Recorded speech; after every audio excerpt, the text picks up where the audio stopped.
श्री वृंदावन विहारिणी बिहारी लाल की जय। परम पूज्य श्री भाई जी महाराज की जय। परम पूज्य श्री राधा बाबा महाराज की जय। परम पूज्य श्री भाई जी महाराज के प्रवचनों एवं लेखों की श्रृंखला में प्रस्तुत है विषय एक निष्ठता। परम पूज्य श्री भाई जी कहते हैं, साधक भय और प्रलोभन से बचते हुए एक निष्ठ होकर एक आदर्श साध्य का लक्ष्य रखकर चुपचाप बिना किसी पर आक्षेप किए अपने मार्ग पर चलता रहे। फिर आपको मार्ग बतलाने वाले मिल जाएंगे और सफलता आकर आपके चरण चूमेगी। परंतु यदि आप विचलित हो गए, भटक गए और नाना प्रकार के रसों में फंस गए तो फिर गिर जाएंगे। पार्वती जी जब तप कर रही थीं और भगवान शिव के ध्यान में मग्न थीं तो भगवान शिव ने सोचा कि पार्वती के गौरव को प्रकट करना है। पार्वती जी की क्या परीक्षा, वे तो भगवान शंकर की नित्य अर्धांगिनी हैं। यह कथा विविध पुराणों में विविध भांति से आती है और सभी कथाएं बड़ी सुंदर हैं, सुरम्य हैं। यहाँ पर श्री रामचरितमानस की कथा का थोड़ा सा अंश बतलाया जा रहा है। जब पार्वती जी तप कर रही थीं तो भगवान शिव ने सप्तर्षियों को भेजा कि जाकर पार्वती की परीक्षा करो। वे पार्वती के पास गए और उनके नेत्र खोलने पर उन्होंने पूछा कि यह क्या कर रही हो। पार्वती जी ने उत्तर दिया कि महाराज तप कर रही हूँ। उनके कारण पूछने पर बोली, महाराज भगवान शंकर को प्राप्त करने के लिए। इतना सुनते ही सप्तर्षि एक साथ हंस पड़े। बुद्धिमान किसी को देखकर हंसे तो इससे उसकी मूर्खता परिलक्षित होती है। सप्तर्षियों ने हंसते हुए कहा, पगली तुम उससे विवाह करना चाहती हो जिसके घर में कोई नहीं है। वह श्मशान में रहे, वहाँ की भभूत शरीर में लगाए, सांपों के गहने पहने, अजगरों की गले में माला पहने, मुंड माला पहने, बैल की सवारी करे, नंगा रहे, पहनने को वस्त्र नहीं। इस प्रकार के एकाकी, धतूरा खाने वाले, भांग पीने वाले, कभी कालकूट पी लेने वाले पुरुष को पति बनाकर क्या तुम सुखी होगी? तुम अभी जड़ प्रतीत होती हो, पहाड़ की बेटी हो ना। इस प्रकार उलाहना दिया और भय दिखाया। पार्वती जी मुस्कुराने लगीं और बोलीं, वाह, आपने भगवान शंकर का बड़ा ही अच्छा रूप दिखाया। जो संसार के परित्यागी होते हैं, विरक्त होते हैं, जो वास्तव में शिव स्वरूप होते हैं, जगत से विरहित हो जो स्वरूप में स्थित होते हैं, वही तो ऐसे होते हैं। बड़ा सुंदर है। वे मुस्कुरा कर रह गईं। सप्तर्षियों ने देखा कि यह दांव तो नहीं लगा, दूसरा अस्त्र फेंका। वे बोले, सुनो पार्वती, हमने तुम्हारे लिए एक वर खोजा है जो बहुत ही ऐश्वर्यवान, महान सुंदर है।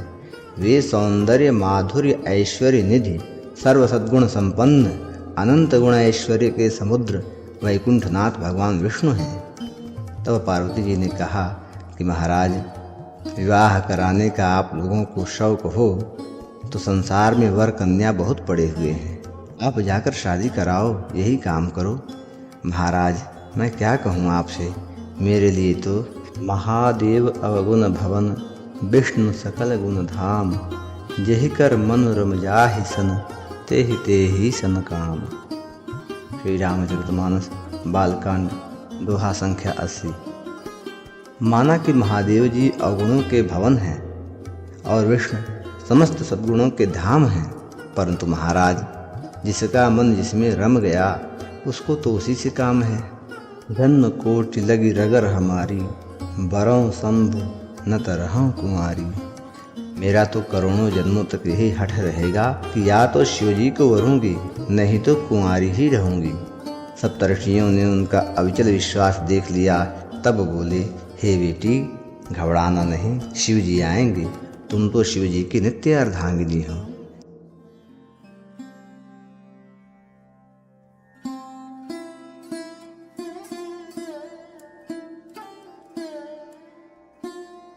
परम पूज्य श्री भाई जी महाराज के प्रवचनों एवं लेखों की श्रृंखला में प्रस्तुत है विषय सत्संग का प्रभाव। पूज्य श्री भाई जी कहते हैं, रविंद्रनाथ ठाकुर ने बंगला में एक सुंदर खंड काव्य लिखा है कबीर पर। उसके अनुसार कबीर दास जी मगहर में रहते थे और वहाँ के बाजार में कपड़ा बेचने आते थे। उनका बड़ा नाम हो गया था कि वे बहुत बड़े महात्मा हैं, इसलिए उनकी कुटिया पर भीड़ होने लगी। उनकी साधना में विघ्न पड़ने लगा। उन्हें अपने भगवान से एकांत में बात करने का समय ही नहीं मिलता। एक दिन उन्होंने मन ही मन अपने भगवान से प्रार्थना की कि महाराज, मुझे आप बचाइए। मैं तो दिन रात भीड़ में फंसा रहता हूँ। कब मैं आपसे मिलूँ, कब आपसे एकांत में बात करूँ। भगवान ने उनकी प्रार्थना सुन ली। कुछ लोगों ने षड्यंत्र रचा और उसमें यह तय हुआ कि एक वेश्या को राजी किया जाए और वह वेश्या बीच बाजार में कबीर को जलील करे। यह व्यवस्था हो जाने पर जब कबीर कपड़ा बेचने बाजार में आए तो उसने आकर कबीर का पल्ला पकड़ लिया।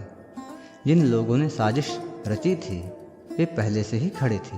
वेश्या ने कहा कि नालायक, तुमने इतने दिनों तक मुझे रखा और इस हालत में मुझे छोड़ दिया। सिखाई हुई दो चार बातें और कहीं। कबीर हंस पड़े और अपने मन में सोचने लगे कि भगवान ने मेरी प्रार्थना सुन ली। वहाँ एकत्रित सभी लोग हंस पड़े और बोले, देखो महात्मा को, इनका तो यह रूप है। अब इनकी पोल खुल गई। सभी ताली पीटने लगे और उपहास करने लगे। जो वहाँ कबीर के भक्त थे उन्हें भी शर्म आ गई। कोई इसमें शामिल हो गए और कोई भाग खड़े हो गए। कबीर का कोई साथी नहीं रहा। बाजार में कबीर को नमस्कार करने वाले सभी हट गए। वे अकेले रह गए, बचे बाकी सब हंसने वाले। कबीर ने वेश्या से कहा, हाँ ठीक तो है, मुझसे बड़ी भारी भूल हुई, तू मेरे साथ चल। इस पर सब लोगों को विश्वास हो गया और बोले कि देखा, सच्ची बात न होती तो ये विरोध करते, इनकार करते, साथ न ले जाते। वे उसे अपने साथ कुटिया पर ले गए और एक माला देकर बोले, बेटी माला फेर बैठी बैठी। दूसरे दिन महात्मा के संग से उसके मन में चैतन्य आया कि राम राम, इतना बड़ा पाप किया। ये इतने बड़े विशुद्ध फकीर, इनके मन में कभी कोई वासना नहीं आई और मैंने उन पर कलंक लगा दिया। उसने कबीर दास जी महाराज को प्रणाम किया और कहा कि महाराज, मुझे क्षमा करो, मैं बहुत बड़ी अपराधिनी हूँ, पापिनी हूँ, मुझे आज्ञा दो, मैं जाऊँ। कबीर ने कहा कि तुम तो भगवान की भेजी हुई मेरी रक्षा कवच हो, मैं तुम्हें जाने नहीं दूंगा, तुम यहीं रहो और नाम जपो। वह नाम जपने लगी। उसका हृदय विशुद्ध हो गया। उस समय तार आदि थे नहीं, इसलिए यह खबर दूर तक नहीं फैली। मगहर में फैल गई परंतु बनारस तक नहीं पहुंची। इसी समय काशी नरेश ने कबीर को बुलाने के लिए अपने मंत्रियों को भेजा। वे जब आए तो कबीर ने कहा कि हम नहीं जाएंगे, देख लो हमारी तो यह हालत है। मंत्रियों ने कहा कि आप नहीं जाएंगे तो महाराज नाराज़ होंगे। इस पर कबीर मान गए, लेकिन कहा कि जाएंगे तो इसे साथ ले जाएंगे। इस पर वे तैयार हो गए। अब उस वेश्या को साथ लेकर संत कबीर काशी पहुँचे। रास्ते में लोग कबीर को देखने आते तो साथ में वेश्या को देखकर हट जाते। इससे कबीर ने सोचा कि देखो, पिंड छूट रहा है, नहीं तो यह भी रास्ते में साथ लग जाते। कबीरदास जी महाराज काशी नरेश के दरबार में पहुँचे। दरबार लगा हुआ था। कबीर को आते देख नरेश से लोगों ने पहले ही कह दिया था कि उनके साथ एक स्त्री आएगी। महाराज चौकन्ने थे ही।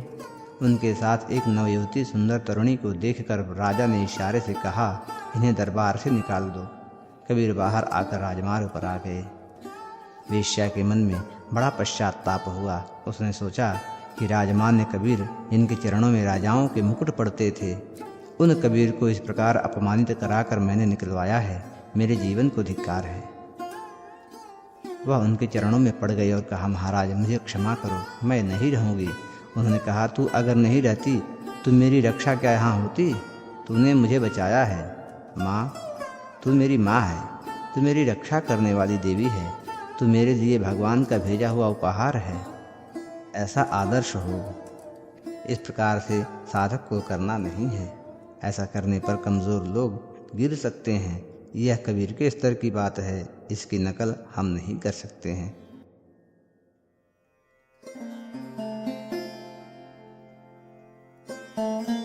परम पूज्य श्री भाई जी महाराज के प्रवचनों एवं लेखों की श्रृंखला में प्रस्तुत है विषय साधना की रक्षा। पूज्य श्री भाई जी कहते हैं, साधना में मिलने वाली मान और बड़ाई से बचना चाहिए। ये जहाँ जहाँ आए वहाँ वहाँ से हट जाना चाहिए या भाग जाना चाहिए। यदि निर्दोष रूप से वहाँ से हट सकें तो बड़ी कार्यवाही करने में भी कोई आपत्ति नहीं है। काशी में एक ब्रह्मानंद नामक महात्मा थे। वे बड़े विनम्र थे।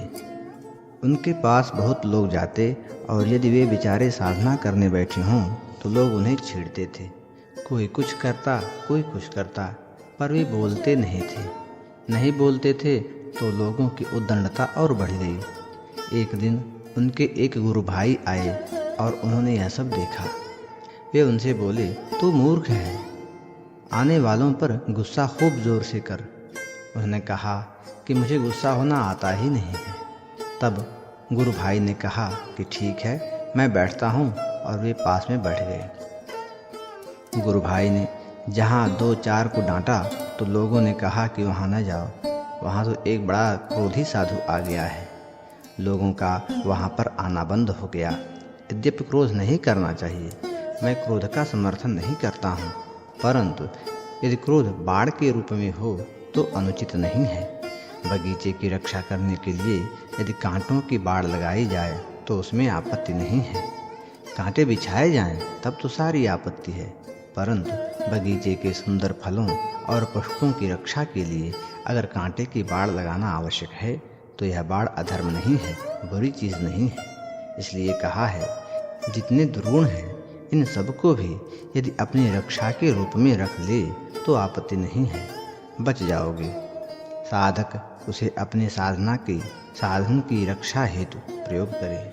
किसी भी प्रकार से हजार कष्ट सह करके भी साधना की रक्षा करे।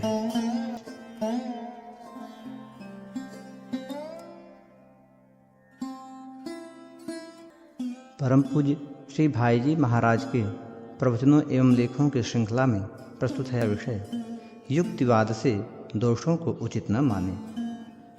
पूज्य श्री भाई जी कहते हैं, महाभारत में एक घटना आती है कि एक बार किसी ब्राह्मण की गाय को डाकू लोग चुरा ले गए। रात का समय था। ब्राह्मण ने आकर पुकार की कि मेरी गाय डाकू ले गए। अर्जुन ने पुकार सुनी। अर्जुन के धनुष बाण अंतःपुर में रखे थे और अंतःपुर में उस दिन युधिष्ठिर जी महाराज थे। द्रौपदी के 5 पति थे।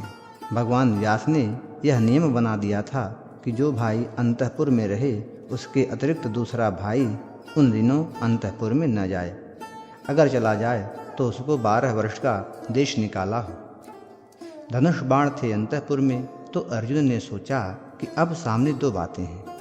एक ओर 12 वर्ष का देश निकाला है और दूसरी ओर है राजधर्म का पालन, ब्राह्मण की गायों को बचाकर लाना।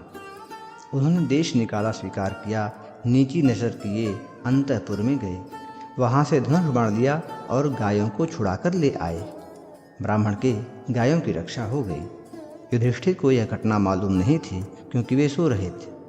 दूसरे दिन अर्जुन ने सभा में आकर बड़े भाई युधिष्ठिर जी से कहा, महाराज, मुझे 12 वर्ष का देश निकाला मिलना चाहिए। युधिष्ठिर ने कहा, कैसे? तुमने क्या कसूर किया है? अपराध क्या हुआ? अर्जुन बोले, अपराध यह हुआ कि मैं रात को नियम भंग करके अंतःपुर में गया था, क्योंकि वहाँ से धनुष बाण निकालने थे और ब्राह्मण की गौओं की रक्षा करनी थी। इस पर धर्मराज ने कहा, इसमें तो कोई ऐसी बात हुई ही नहीं। प्रथम तो मैं बड़ा भाई और बड़े भाई के घर में जाना कोई दोष नहीं, तथा दूसरी बात, तुम मेरी धर्म रक्षा के लिए गए थे, गायों की रक्षा करनी थी, तुमने अच्छा काम किया, तुम्हारा कोई दोष नहीं। धर्मराज की इस बात को सुनकर अर्जुन ने कहा, महाराज, मैंने आपसे यही सीखा है कि किसी बहाने से धर्म का लोप न करो। किसी युक्तिवाद से कोई युक्ति लगाकर बहाना बनकर अपने दोष का समर्थन न करो। मैं युक्तिवाद से दोष का समर्थन करना नहीं चाहता।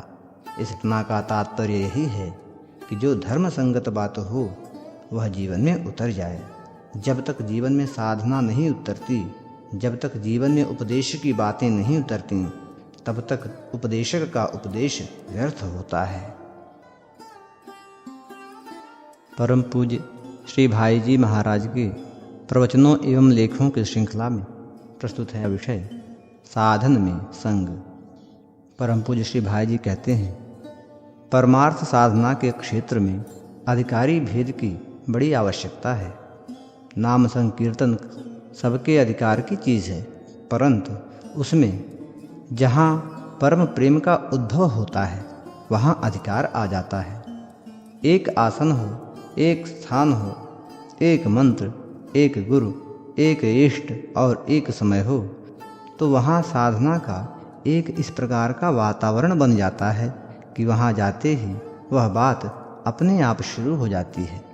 वहाँ के वायुमंडल में उस प्रकार के तत्व सब और परिपूर्ण हो जाते हैं कि दूसरे तत्वों को वहाँ आने का स्थान ही नहीं मिलता है। चैतन्य महाप्रभु के विषय में आता है कि श्रीवास के घर में उनका अंतरंग कीर्तन होता। कीर्तन एक तो सामूहिक रूप से बाहर होता है और एक अंतरंग कीर्तन होता है जिसमें प्रेमीगण प्रेम रस में उन्मत्त होकर झूमते हुए अपने आप को भूलकर कीर्तन में मस्त हो जाते हैं। ऐसा ही कीर्तन था महाप्रभु जी का। एक दिन एक कीर्तन विरोधी मनुष्य उनके घर में घुस गया और जाकर तख्ते के नीचे छिप गया। उस समय कीर्तन में वैसा प्रेम रस का उद्भव नहीं हुआ। तब महाप्रभु चैतन्य ने कहा कि कोई विजातीय तत्व है यहाँ पर। देखा गया तो तख्ते के नीचे एक आदमी लेटा हुआ था। पता लग गया कौन है। वही कीर्तन का विरोधी व्यक्ति वहाँ था। उस व्यक्ति को तो लाभ मिला कीर्तन श्रवण का, उसकी बुद्धि सुधर गई, लेकिन जब तक उसको बाहर नहीं किया गया तब तक प्रेम रस उत्पन्न नहीं हुआ।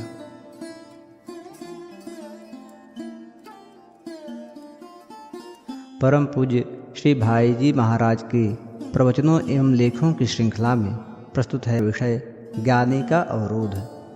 परम पूज्य श्री भाई जी कहते हैं, जहाँ जीवन में उतरी हुई कोई चीज़ होती है वहाँ वह चीज़ तत्काल समझ में आ जाती है।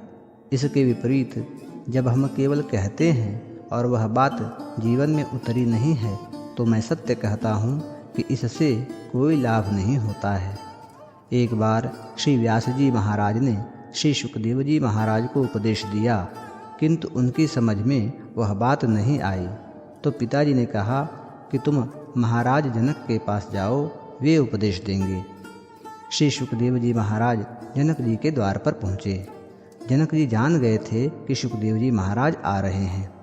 उन्होंने बाहर पहरेदारों को पहले ही खबर करवा दी थी कि उन्हें अंदर मत आने देना।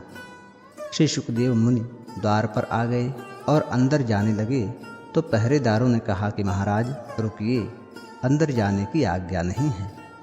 सुखदेव जी खड़े हो गए। न स्वागत किया, न सत्कार किया और न आसन दिया गया। गुप्तचर देखते रहे कि इनके मुख की आकृति कैसी बनती है। आकृति विज्ञान वालों ने देखा कि मुख जैसा का तैसा है, कोई भी विकार का भाव नहीं है। महल में निर्विकारता की खबर दी गई। इस पर जनक जी ने कहा, अच्छा अब उनको ऐसे विलास कानन में भेज दो जहाँ विलास की सारी सामग्री और सारे के सारे विलास के साधन मौजूद हों। ऐसा ही किया गया। जहाँ पर विकार पैदा करने वाली सारी सामग्रियाँ उपस्थित थीं, जहाँ पर इंद्रियों के सारे विषय विद्यमान थे, ऐसे स्थान पर उन्हें भेज दिया गया। वस्त्रालंकारों से सुसज्जित 50 तरुणी स्त्रियों को उनकी सेवा में लगा दिया गया। सुखदेव जी महाराज तो गर्भज्ञानी थे। जो बाहर थे वही अंदर रहे, कोई परिवर्तन नहीं हुआ, जैसे कि तैसे रहे। महल में महाराज के पास खबर पहुंची कि वे तो जैसे बाहर हैं वैसे ही अंदर भी हैं। जनक जी ने कहा, अब उन्हें ससम्मान यहाँ ले आइए। जब वे पहुँचे तो जनक महाराज स्वयं आदरपूर्वक उन्हें ले गए। महल में ले जाकर योग्य आसन दिया, स्थान दिया, पूजा की, अर्घ्य दिया और पूछा, महाराज कैसे पधारे। श्री सुखदेव जी महाराज ने कहा, पिताजी ने आज्ञा दी है, आपके पास बोध प्राप्त करने आया हूँ। सुखदेव जी महाराज की तो परीक्षा हो चुकी थी। मानापमानयोस्तुल्यः तुल्यो मित्रारिपक्षयोः। श्रीमद्भगवद्गीता 14वें अध्याय का 25वां श्लोक। मान अपमान में तुल्य रहना बड़ी कठिन बात है। जरा सी बात में हम लोगों का मान भंग हो जाता है।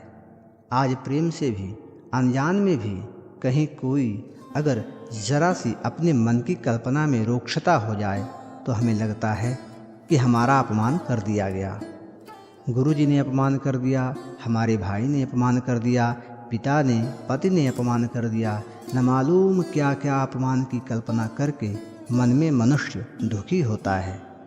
कितना अपमान! जनक जी के यहाँ सुखदेव मुनि से बैठने के लिए भी नहीं कहा गया, जल के लिए भी नहीं पूछा गया, कुछ भी नहीं कहा गया। विलास भवन में सारी सामग्रियाँ उनके विलास के लिए मौजूद, परंतु कुछ भी विकार नहीं आया।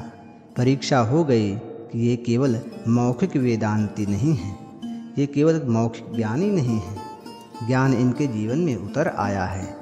जो ज्ञान का परिणाम होता है वह इनके जीवन में मूर्तिमान है। तब जनक जी ने कहा, महाराज, आप जो यह मानते हैं कि मुझे बोध नहीं है, ज्ञान नहीं है, इसको छोड़ दीजिए। आप ज्ञानवान हैं, परंतु आपने जो मान रखा है कि अभी हमें बोध प्राप्त करना अवशेष है, बोध नहीं है, बस यही अवरोध है। इसको छोड़ दीजिए, आप बोधवान हैं। वह तो वैसे भी छूटा हुआ था ही। जनक जी की यह बात श्री सुखदेव जी महाराज को तत्काल समझ में आ गई।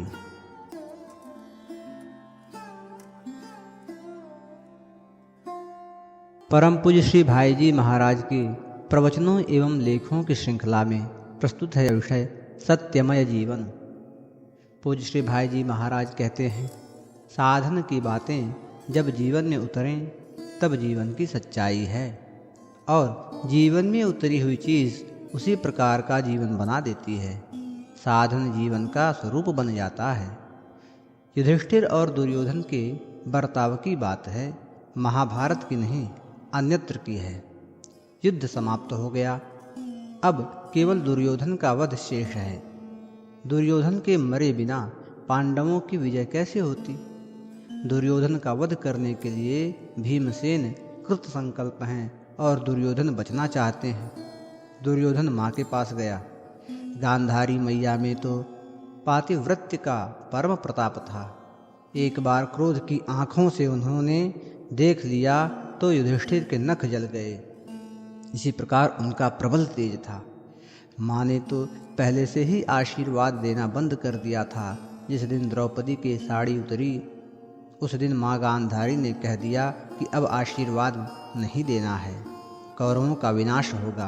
कुलवधू पर उन्होंने अत्याचार किया है, वे नहीं बचेंगे।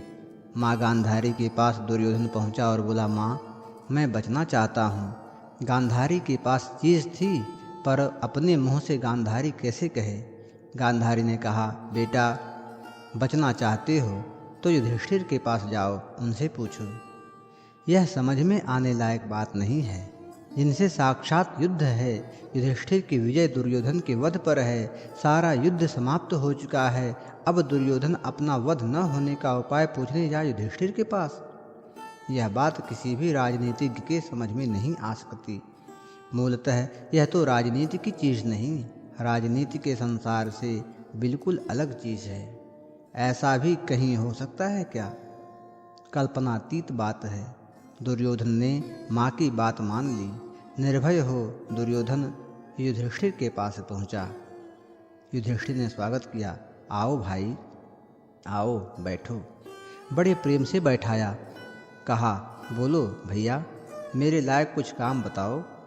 इस पर दुर्योधन ने कहा, भाई, एक काम से आया हूँ। युधिष्ठिर बोले, क्या काम? साफ कह दिया कि भीम मुझे मारना चाहता है और मैं बचना चाहता हूँ। आप कोई उपाय बताएं जिससे मैं बच जाऊँ। भीमसेन मुझे मार न सकें, मेरा सारा शरीर वज्र का हो जाए, मुझे कोई आघात न लगे। इस पर महाराज युधिष्ठिर ने निसंकोच और बड़ी सरलता से कह दिया, उपाय है भैया। माँ गांधारी के पास जाओ और माँ से कह दो कि एक बार आँखों की पट्टी खोल दें और तुम वस्त्र रहित हो जाओ। माँ एक बार आँखों से तुम्हारे अंगों को देख लेंगी तो तुम्हारे अंग वज्र के हो जाएंगे। फिर भीम की ताकत नहीं कि तुम्हें मार सके। दुर्योधन ने बात सुन ली। विश्वास हो गया इसलिए कि युधिष्ठिर झूठ नहीं बोलते, सत्य कहते हैं। युधिष्ठिर के संबंध में दुर्योधन के मन में भी यह विश्वास है कि यद्यपि युधिष्ठिर मेरे शत्रु हैं, फिर भी वे सत्य कहेंगे, झूठ नहीं बोलेंगे। इस विश्वास के आधार पर दुर्योधन गया था और युधिष्ठिर ने सच्ची बात बता दी। दुर्योधन वहाँ से लौटने लगा तो भगवान श्री कृष्ण ने देखा कि थोड़े में बना बनाया सारा काम खत्म हो जाएगा, इसलिए युक्ति से काम लिया। वे दुर्योधन से रास्ते में मिले और पूछा, दुर्योधन जी कहाँ पधारे थे? दुर्योधन ने सत्य कह दिया कि मैं युधिष्ठिर के पास गया था। क्यों गए थे? बताया, यह पूछने गया था कि मेरा शरीर वज्र का कैसे होगा। भगवान ने पूछा, उन्होंने क्या बताया? दुर्योधन ने युधिष्ठिर की बात ज्यों की त्यों बताते हुए कहा, माँ गांधारी के सामने वस्त्रहीन होकर चले जाओ और माँ से कह दो कि पट्टी खोलकर एक बार देख लें तो पूरा शरीर वज्र का हो जाएगा। भगवान श्री कृष्ण बोले, बिल्कुल सत्य बात है, युधिष्ठिर ने सत्य ही कहा है। माँ गांधारी की आंख में यह शक्ति है। फिर भी दुर्योधन जी, आप इतने शूरवीर, फिर आप मृत्यु के भय से इस अवस्था में माँ के सामने नंगे होकर जाएंगे, शर्म नहीं आएगी आपको? दुर्योधन ने कहा, महाराज बात तो ठीक कही आपने, लेकिन इसके अतिरिक्त कोई उपाय भी नहीं दिखता। श्री कृष्ण बोले, कोई बात नहीं, उनकी भी बात रह जाए और आपका काम भी हो जाए। इसलिए आप कटी अर्थात कमर से नीचे और जहाँ तक जंघा प्रांत ढक जाए उतना वस्त्र पहन लें और फिर चले जाएं माँ के पास। दुर्योधन ने कहा, ठीक है, बात समझ में आ गई। भगवान की माया का खेल था। दुर्योधन की मति फिर गई। युद्ध से पूर्व अर्जुन के साथ भी ऐसा ही हुआ था। वह मोह के वशीभूत हो गया था। तब भगवान ने कहा, निमित्त मात्रम भव सव्यसाचिन। गीता के 11वें अध्याय का 33वां श्लोक। हे सव्यसाचिन, तुम निमित्त मात्र बनो। तुम कौन करने वाले हो? उस पर भी अभिमान करते हो कि युद्ध नहीं करूँगा, नहीं लड़ूंगा। मैंने इन सबको पहले ही मार रखा है। मयि वैते निहताः पूर्वमेव। गीता 11वें अध्याय का 33वां श्लोक। देखना हो तो देख लो मेरी दाढ़ों में चूर्णितैरुत्तमांगैः। गीता के 11वें अध्याय का 27वां श्लोक। उत्तम उत्तम सारे अंग चूर्ण विचूर्ण हो रहे हैं। तुम निमित्त हो, तुम कौन मारने वाले हो और तुम कौन न मारने वाले?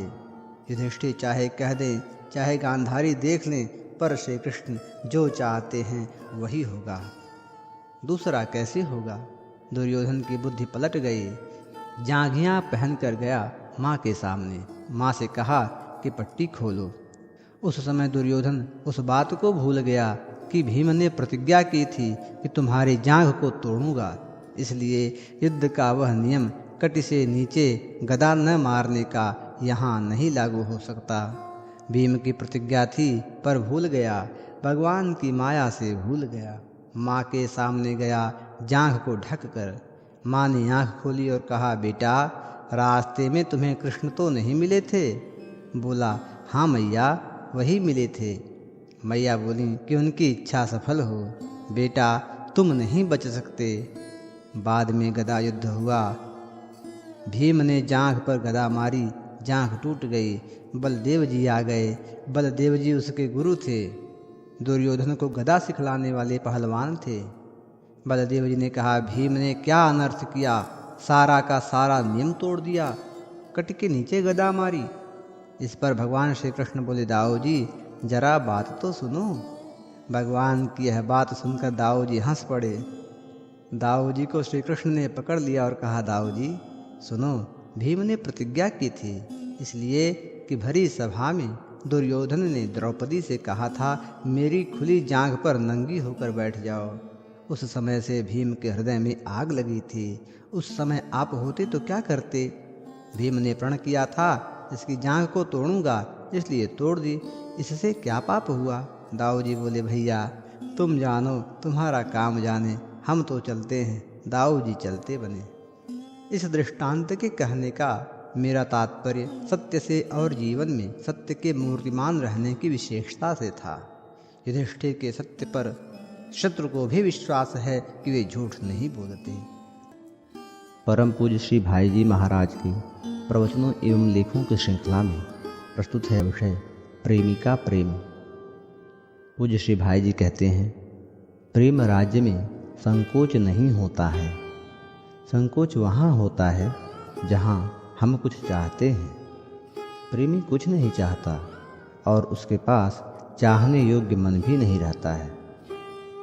एक कथा आती है, द्वारिका जी की बात है। जब श्री राधिका और गोपियों की बात चलती है तो श्री कृष्ण को रोमांच हो आता, आंसू बहने लगते, वाणी गदगद हो जाती और वे कुछ बोल नहीं सकते। ऐसी दशा देखकर पट्टरानियों, राजमहिषियों ने आश्चर्य प्रकट किया। मन में बड़ा संदेह प्रकट करने लगी कि ऐसा क्या हो गया, ऐसी क्या त्रुटि है हम में और ऐसा क्या गुण है उनमें। जब कभी गोपियों की बात चलती, उनका नाम आता, तब श्री कृष्ण की आंखों में आंसू आ जाते। राज राजेश्वर, सब प्रकार से सुखों से संपन्न, सभी प्रकार के आराम, क्या कमी है यहाँ, क्या नहीं है यहाँ जो वहाँ था। भगवान सार्वभौम समर्थ हैं, वे सब कुछ बन सकते हैं। मृत भी वही बन के आते हैं ना। भगवान को रोग नहीं होता है, भगवान की मृत्यु नहीं होती है, पर मौत भी भगवान बनते, रोग भी भगवान ही बनते हैं। वे रोग बन गए और दुखने लगा पेट भगवान का। बोले, अरे पेट में दर्द हो रहा है, दवा लाओ दवा लाओ। वैद्य आ गए, उन्होंने दवा दी पर अच्छे नहीं हुए भगवान। वैद्य बोले, महाराज कभी पहले भी पेट में दर्द होता हो और कोई दवा आपने प्रयोग किया हो तो बताएं। भगवान बोले, हाँ दवा तो जानता हूँ पर उसका अनुपान नहीं मिलता। यदि हमारा कोई प्रेमी अपने चरण की धूल दे दे तो उस धूल के साथ हम दवा ले लें। रुक्मिणी जी पास बैठी थीं, सत्यभामा भी बैठी थीं। दोनों ने सोचा, चरण की धूल तो हमारे पास है ही, कोई बात नहीं, और प्रेमी भी हम हैं ही। पर शास्त्र कहता है, रोज सुनते हैं, जानते हैं, पति को स्वामी को चरण की धूल कैसे दे दें, पाप लगेगा, नरकों में रहना पड़ेगा। अब यह नरक जाने का सामान कैसे इकट्ठा करें भला, क्या करें, ये तो बुरी चीज़। सत्यभामा जी बोली, आप दे दीजिए ना। तो रुक्मिणी जी ने कहा, दे तो देती बहन, पर डर लगता है कहीं पाप लगा, नरक हो गया तो। सारी रानियां, 16,000 रानियां सब हट गईं। पाप का भागी बनने के लिए कोई नहीं तैयार। अब वे हट गईं तो कौन दूसरा द्वारकावासी दे, कौन विश्वासी दे। सब जगह से ना ही आ गई। उसी समय श्री नारद जी भी वहाँ पधारे और बोले, पेट दुखता है महाराज, ये कैसी माया रची। भगवान बोले, दुखता तो बहुत है, तुम कुछ उपाय कर दो, किसी प्रेमी की चरण धूल ला दो। नारद जी ने सोचा, धूल तो अपने अंदर ही है, पर हमसे बड़ी प्रेम का दर्जा रखने वाली तो रुक्मिणी जी हैं। जब इन्होंने नहीं दी तो हम कैसे दें। नारद जी ने भी नहीं दी। पुनः श्याम सुंदर बोले, नारद जरा व्रज में तो हो आओ। नारद जी बोले, जब सारे विश्व में नहीं मिली तो व्रज में क्या मिलेगी। भगवान बोले, तुम जाओ तो सही। वीणा हाथ में बजाते, भगवान का मंगलमय नाम गान करते जा पहुँचे वे व्रज में। नाम गान सुना बड़ा मधुर मीठा। सब गोपांगनाएं एकत्रित हो गईं, गोप भी एकत्र हुए और बच्चे भी। सबका समाधान किया, कराया गया। फिर गोपांगनाओं के बीच में पहुँचे नारद, सबने घेर लिया। बोली, महाराज कहाँ से पधारे। द्वारका से। अब तो सबके मन में उत्कंठा हो गई समाचार जानने की। क्यों सरकार मज़े में है, हमारे प्राणनाथ प्रसन्न है ना, कुछ हुआ तो नहीं। नारद जी चुप हो गए, जरा मुंह बना लिया। अब तो इनके प्राण निकलने लगे। अरे समाचार पूछा राजी खुशी का और ये चुप हो गए। लगता है कुछ दाल में काला है, अनिष्ट की आशंका हो गई। बोली, महाराज जल्दी बताइए मामला क्या है। नारद जी बोले, श्याम सुंदर का पेट दुखता है, दवा तो बहुत हुई पर कुछ लाभ न हुआ। गोपियों ने पूछा, कोई उपाय। नारद जी ने कहा, उपाय तो भगवान ने खुद बताया। किसी प्रेमी की चरण धूल मिल जाए तो अच्छे हो जाएं। श्री श्याम सुंदर कहा करते थे कि गोपियाँ हमारी बड़ी प्रेमिका हैं। बोली, वे प्रेमी मानते हैं हमको? नारद जी बोले, वे तो मानते हैं। वे बोली, ले जाइए धूल। सब गोपियों ने चरणों को आगे बढ़ा दिया। बोली, जितनी मर्जी हो ले लें, जितनी मर्जी हो बांध लें महाराज। नारद जी ने कहा, अरे पागल हो गई हो, क्या कर रही हो तुम? शास्त्र की अवज्ञा कर रही हो, मानती नहीं, जानती नहीं। अरे किसको धूल दे रही हो? भगवान को, नरक में वास होगा। गोपियाँ बोली, हम भगवान को तो जानती नहीं, वे तो हमारे प्राणनाथ हैं, और यदि उनके पेट का दर्द अच्छा होता हो तो हमें अनंत काल तक नरकों में रहना पड़े तो भी उससे बढ़कर लाभ क्या होगा हमारे लिए।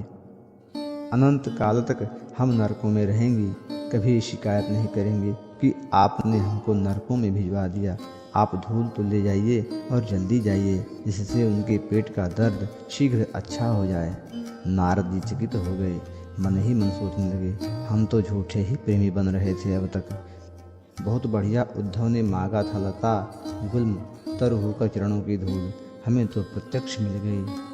आज गोपियों ने पैर बढ़ा बढ़ा कर दे दी, धन्य हो गए हम। इसके बाद चरण धूल से उन्होंने अपना सारा मस्तक अभिषिक्त कर लिया और पोटली बांधकर सिर पर रखी तथा नाचते गाते हुए वीणा लेकर के पहुंच गए द्वारका के राजमहल में। बोले, महाराज ले आया, ले आया। हंसे भगवान, भला कहाँ से ले आए? बोले, महाराज आपने भेजा था ना व्रज में। अरे व्रज में दे दिया किसी ने? नारद जी बोले, हाँ गोपियों ने दे दिया। आपने समझाया नहीं, कहा नहीं उनको कि बड़ा पाप लगेगा? तो बोले, कहा तो महाराज, पर वे ऐसी पगली हैं कि हमारी बात उन्होंने सुनी ही नहीं, मानी ही नहीं। कहने लगी, हमारे अघासुर को तो श्याम सुंदर मार गए पहले ही, हमारे पास अघ कहाँ है? और यदि पाप वाप कोई होगा तो कोई बात नहीं, हम भोगेंगी, नरकों में जाएंगे। आप ले जाइए, प्राणनाथ को जल्दी अच्छा कीजिए। भगवान ने को पांगनाओं की चरण धूलि लेकर सिर पर लगा ली। पेट तो अच्छा ही था। रुक्मिणी जी तथा सत्यभामा जी सब इकट्ठा ही थीं। सब चकित रह गईं, वाणी मुखरित न हो सकी उनकी।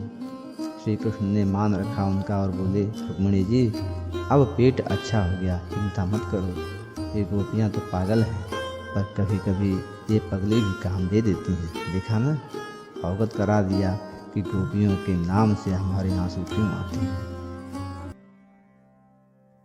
परम पूज्य श्री भाई जी महाराज के प्रवचनों एवं लेखों की श्रृंखला में प्रस्तुत है विषय भगवान का प्रेम। पूज्य श्री भाई जी कहते हैं, श्रीमद् भागवत में भगवान की वाणी है कि साधु भक्त मेरे हृदय हैं और मैं उनका हृदय हूँ, क्योंकि वे मेरे सिवाय और किसी को नहीं जानते तथा मैं उनके सिवाय किसी को नहीं जानता।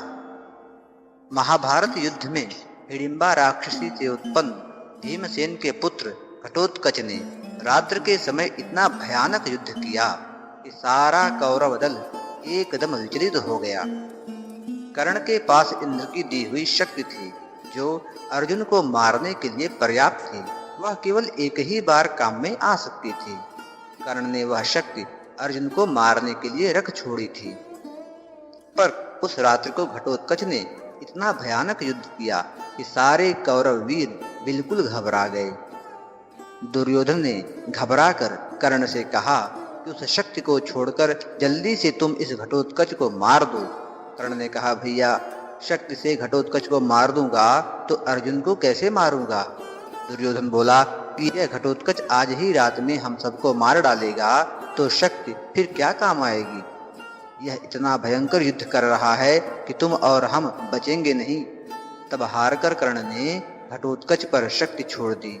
उसके आघात से वह मर गया। उसके मरते ही सारे पांडव शिविर में शोक सा छा गया। युद्ध बंद हो गया। पांडव अपने शिविर में गए और सब के सब अत्यंत करुणार्द्र भाव से रोने लगे। वे कहने लगे कि इतना बड़ा महावीर हमारा पुत्र जो सारे कौरवों को त्रस्त करने वाला था मर गया। भगवान श्री कृष्ण एक ओर बैठे हंस रहे थे। पांडवों को यह बात बुरी लगी कि हम तो दुखी हैं और हमारे घर के हमारे अपने श्री कृष्ण के मुंह पर मुस्कुराहट कैसे। अर्जुन ने जाकर पूछा, भगवान यह विपरीत आचरण कैसे? अपने घर में इतनी बड़ी हानि हो गई, घटोत्कच मर गया, ऐसे समय सहानुभूति के लिए भी हंसी नहीं आया करती, आपके चेहरे पर हंसी? तब भगवान ने बताया, इस हंसी में दो कारण थे। घटोत्कच अपना पुत्र होने पर भी राक्षस था, उसे कर्ण नहीं मारता तो आगे चलकर मैं उसे मारता। वह राक्षसी स्वभाव का प्राणी था जो दुनिया को दुख देने के लिए था। एक तो इस बात का हर्ष है और दूसरा कारण यह है कि मेरा मन आज इस बात से बड़ा प्रसन्न है कि मेरा अर्जुन बच गया। यदि वह शक्ति कर्ण के पास बची रहती तो वह अर्जुन पर ही छूटती और मेरा प्रिय अर्जुन मर जाता। भगवान ने उस समय यहाँ तक कहा कि मुझे रात में नींद नहीं आती थी तथा दिन में रोटी नहीं भाती थी, केवल इसलिए कि कर्ण के पास शक्ति है। जब जब मैं कर्ण के सामने रख ले जाता तब तब मैं कर्ण को सम्मोहन विद्या से सम्मोहित कर देता, इससे कर्ण उस शक्ति को भुला रहे। आज वह शक्ति घटोत्कच पर छूट गई और मेरा अर्जुन बच गया। भगवान ने यह अपने प्रेम की बात कही। परम पूज्य श्री भाई जी महाराज के प्रवचनों एवं लेखों की श्रृंखला में प्रस्तुत है विषय भगवान की ओर चले। पूज्य श्री भाई जी कहते हैं, एक बार की बात है, मैं कुंभ में गया था। मेरे पास एक मित्र साधु थे, बड़े अच्छे आदमी, नाम मैं नहीं बताऊंगा। बड़े सात्विक आदमी और बड़े सरल हृदय के साधु। एक दिन मुझसे बोले, भाई जी कुछ गड़बड़ मालूम होती है, भगवान की कृपा शायद कम है। मैंने कहा क्यों? बोले, देखिए न, उनके कैंप में तो बड़े बड़े मिनिस्टर और बड़े बड़े धनी लोग आते हैं तथा बड़ा चढ़ावा होता है, बहुत ज़्यादा यज्ञ हो रहे हैं और हमारे यहाँ लोग आते ही नहीं। उन्होंने यह दुर्भाव से नहीं कहा, परंतु एक मनोवृत्ति का पता लगता है कि दूसरे के भोग को देखकर जी ललचाता है। अपने पास भोग न होने पर हम भगवान की अकृपा मानते हैं और अपने को अभागा। यह प्रत्यक्ष भोगाश्रय है। भगवान की ओर मुख मोड़ लेने पर भोग बुरे मालूम होने लगते हैं। बहुत बड़े धनी लोग मुझसे मिले हैं, सबने एकांत में मुझसे कहा कि हम बहुत दुखी हैं। जिनके पास पैसा नहीं है ये मानते हैं कि न जाने इनको कितना सुख होगा क्योंकि इनके पास संपत्ति है, परंतु उनके दुख के कारण दूसरे हैं। जब तक भोग परायणता है तब तक दुख रहेगा ही रहेगा, इसलिए भगवान की ओर मुड़ना चाहिए। परम पूज्य श्री भाई जी महाराज के प्रवचनों एवं लेखों की श्रृंखला में प्रस्तुत है यह विषय अपना सुधार करें। पूज्य श्री भाई जी महाराज कहते हैं, अनूप शहर के पास एक सज्जन रहते थे। उनमें सत्संग के कारण सद्भाव आ गए। उनके मन के जो दोष थे एक बार छिप गए तो उन्होंने समझा कि मुझ में संतपना आ गया। मनुष्य में यह एक बड़ी भारी कमी है। उस कमजोरी को कहने का मैं तो अधिकारी हूँ नहीं, क्योंकि वह कमजोरी मुझ में बड़ी भारी है। वह यह है कि मनुष्य में दूसरों को उपदेश देने की इच्छा बहुत जल्दी हो जाती है। मैं दुनिया का उपदेश के द्वारा भला करूं, यह होता है अंत में मोह, एक छिपी हुई मान की इच्छा का परिणाम। ऐसी वासना रहती है मनुष्य के मन में, उसका परिणाम बुरा होता है, तथापि मनुष्य ऐसा करता है। उन सज्जन के मन में आया कि मैं लोगों को उपदेश दूं। मैं तो ठीक हो गया, यह बात साधना में अच्छी नहीं है। परम पूज्य श्री भाई जी महाराज की प्रवचनों एवं लेखों की श्रृंखला में प्रस्तुत है विषय बुराई अपने मन में है। पूज्य श्री भाई जी कहते हैं कि एक व्यक्ति गंगा के किनारे किनारे जा रहे थे। उन्होंने देखा कि एक जवान उम्र की लड़की है और 40 वर्ष का पुरुष आपस में हंस रहे हैं। लड़की एक गिलास दे रही है और पुरुष पीने जा रहा है। उस देखने वाले व्यक्ति के मन में आया कि देखो, गंगा के तट पर भी ये पाप की भावना करते हैं। यह स्त्री और वह पुरुष ये हंस रहे हैं, इनके मन में पाप आ गया। यह शराब का गिलास दे रही है और वे पुरुष पीने जा रहे हैं, यह उसने सोच लिया। थोड़ी देर में वहाँ एक नाव निकली। नदी में एक भंवर था, उस भंवर में नाव फंस गई। नाव डगमगाई और उसमें पानी आ गया। वह उलट गई। उसमें 20 आदमी थे। उस व्यक्ति ने गिलास को फेंक दिया और तुरंत उस नदी में कूद पड़ा। बड़ी मुश्किल से अपनी जान को जोखिम में डालकर उसने उन आदमियों को बचा लिया। अब देखने वाला सोचने लगा कि भाई क्या बात है, अगर वह व्यभिचारी था, शराबी था, कामी था, तो इतना त्यागी कैसे था कि अपनी जान जोखिम में डालकर प्राणों पर खेलकर उसने इतने लोगों को बचा लिया। यह बात कैसे हुई? उसे संदेह हो गया अपने विचार पर। वह पास आया और पूछने लगा कि आप कौन हैं? उन्होंने कहा, यह बात तो पीछे करना, अभी हमारी सहायता करो। इन लोगों के पेट में पानी भर गया है, पहले इसे निकालें। इस प्रकार उसे भी सेवा में संयुक्त कर लिया गया। वह लड़की भी सेवा करने लगी। तीनों सेवा में जुट गए। अब कुछ देर बाद जब सब ठीक हो गया, तब उसने पूछा कि आप कौन हैं? यह लड़की कौन है? संदेह मन में था ही। उन्होंने उत्तर दिया, यह मेरी बेटी है, ससुराल से आज ही आई है। हम बगल के गांव में रहते हैं। घूमते घूमते बात करते हुए गंगा जी के किनारे आ गए। यह हंस हंस कर अपने घर की बात सुना रही थी और मुझे बड़ी प्रसन्नता हो रही थी। इतने में मुझे प्यास लगी। मैंने कहा, जा बेटी, गंगा जल तो ले आ। यह गंगा जल का गिलास ले आई। मैं पीने जा रहा था कि इतने में नाव आ गई। अब उस व्यक्ति ने सोचा कि देख, तू कितना बड़ा पापी है। शराब और व्यभिचार तो तेरे मन में था, तेरे मन में, तेरे मस्तिष्क में शराब था, व्यभिचार था। इस पवित्र गंगा जल में तूने शराब की भावना की, पवित्र बाप बेटी के विशुद्ध व्यवहार में व्यभिचार की भावना की। तू पवित्र कहाँ है? तेरे मन में तो अभी तक कलुष भरा हुआ है। ऐसा बहुत दफ़ा होता है। हम लोग अपने मन का पाप, अपने आप की बुराई दूसरे पर आरोपित कर देते हैं और हम दोषी मान लेते हैं। आज के प्रकरण में बस इतना ही। अगले प्रकरण में अगले विषय के साथ उपस्थित होंगे। तब तक के लिए जय जय श्री राधे, जय जय श्री राधे, जय जय श्री राधे।